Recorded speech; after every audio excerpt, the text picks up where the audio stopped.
ಈ ಬಗ್ಗೆ ಹೆಚ್ಚಿನ ಮಾಹಿತಿಯನ್ನು ನೀಡಲು ನಮ್ಮ ಪ್ರತಿನಿಧಿ ಪವನ್ ಡೆಸ್ಕ್ನ ನೇರ ಸಂಪರ್ಕದಲ್ಲಿದ್ದಾರೆ. ಪವನ್, ಏನು ಉತ್ತರ ಪ್ರದೇಶದಲ್ಲಿ ಒಂದು ಕಾಲದಲ್ಲಿ ಏನು ಕಾಂಗ್ರೆಸ್ ಆಳ್ವಿಕೆಯನ್ನ ಮಾಡ್ತಾ ಇತ್ತು, ಭದ್ರಕೋಟೆ ಆಗಿತ್ತು. ಆದರೆ ಈಗ ಸೀಟ್ಗಾಗಿ ಅಂಗಲಾಚುವಂತಹ ಪರಿಸ್ಥಿತಿ ಕಾಂಗ್ರೆಸ್ಗೆ ಬಂದಿದೆ. ಈ ಬಗ್ಗೆ ಹೆಚ್ಚಿನ ಅಪ್ಡೇಟ್ಸ್ ಏನಿದೆ?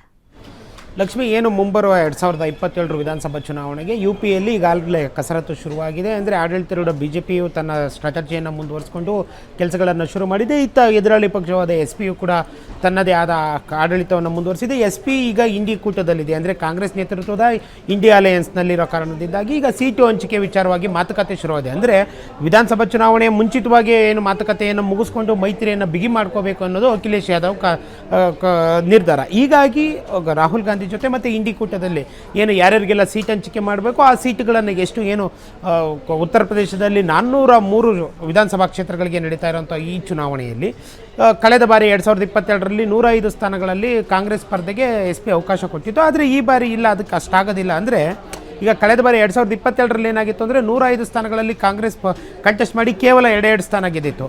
ಹಾಗಾಗಿ ಈ ಸಾರಿ ಹೆಚ್ಚಿನ ಅಧಿಕಾರವನ್ನು, ಅಂದರೆ ಹೆಚ್ಚಿನ ಕ್ಷೇತ್ರಗಳನ್ನು ಬಿಟ್ಕೊಡಲ್ಲ, 60ರಿಂದ 70 ಕ್ಷೇತ್ರಗಳನ್ನು ಬಿಟ್ಕೊಡ್ತೀವಿ ಅನ್ನೋ ಮಾತನ್ನು ಹೇಳ್ತಾ ಇದ್ದಾರೆ.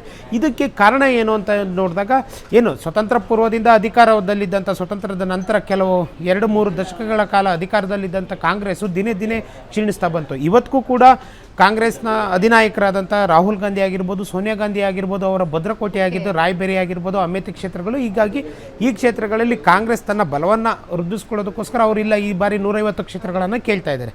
ಆದರೆ UP ಏನು SP ಪಕ್ಷ ಪೂರ್ತಿ, ಅಖಿಲೇಶ್ ಯಾದವ್ ಅವರ ಪಕ್ಷ ಪೂರ್ತಿ ಇಲ್ಲ, ನಾವು ಅಷ್ಟು ಕೊಡೋಕ್ಕಾಗೋದಿಲ್ಲ, ಕಳೆದ ಬಾರಿ ನಿಮ್ಮಿಂದಾಗಿ ನಮಗೆ ಬಹುಮತದ ಹತ್ತಿರಕ್ಕೆ ಹೋಗಿ ನಾವು ಸೋತಿದ್ದೀವಿ, ಹಾಗಾಗಿ ಈ ಬಾರಿ ನಾವು ಕಮ್ಮಿ ಕೊಡ್ತಿದ್ದೀವಿ ಅಂತಂದೇಳಿ 60ರಿಂದ 70 ಕ್ಷೇತ್ರಗಳನ್ನು ಬಿಟ್ಕೊಡೋದಕ್ಕೆ ಅಷ್ಟೇ ಇದಾಗಿದೆ.